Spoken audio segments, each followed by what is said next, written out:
ഗോവയിലാണുള്ളത്. വെക്കേഷനൊക്കെ ആയതുകൊണ്ട് ഇപ്പം ഇന്ന് ഞങ്ങൾ ഗോവയിൽ വന്നിട്ട് 2ാം ദിവസമാണ്. ഇന്ന് ഞങ്ങൾ ചെയ്യാൻ പോകുന്ന വാട്ടർ ആക്ടിവിറ്റീസാണ്. നമ്മുടെ സ്കൂട്ടർ എടുക്കുന്നില്ല, കാരണം നമ്മുടെ പാക്കേജിൽ ഇൻക്ലൂഡഡ് ആണ് വാട്ടർ റൈഡ്സ് എല്ലാം. അപ്പോൾ അവർ നമ്മളെ പിക്ക് ചെയ്യാൻ വേണ്ടിയിട്ട് വരും. ബസ്സിൻ്റെ അങ്ങോട്ട് നമ്മൾ നടന്നുകൊണ്ടിരിക്കുക. അങ്ങനെ നമ്മുടെ ബസ് വന്നു.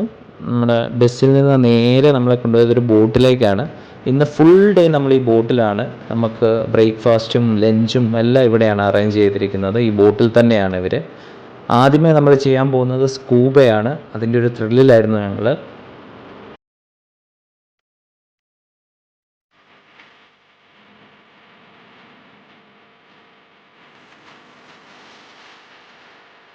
കൂടാതെ നമുക്ക് ബനാന റൈഡ്, ജെറ്റ് സ്കീ, അങ്ങനെ 5 റൈഡുകളാണ് നമ്മുടെ ഈ പാക്കേജിൻ്റെ അകത്തുണ്ടായിരുന്നത്. നമ്മൾ ഫാമിലിയൊക്കെ ആയിട്ട് പോകുമ്പോഴത്തേന് എപ്പോഴും ഇങ്ങനെ പാക്കേജായിട്ട് പോകുന്നതായിരിക്കും നല്ലത്. അപ്പം ഈ പാക്കേജിനെ കുറിച്ച് കൂടുതൽ അറിയേണ്ടവർ ജസ്റ്റ് ഒന്ന് കമൻറ്റ് ചെയ്യുക. വീഡിയോ ഇഷ്ടപ്പെട്ടാൽ സപ്പോർട്ട് ചെയ്യുക.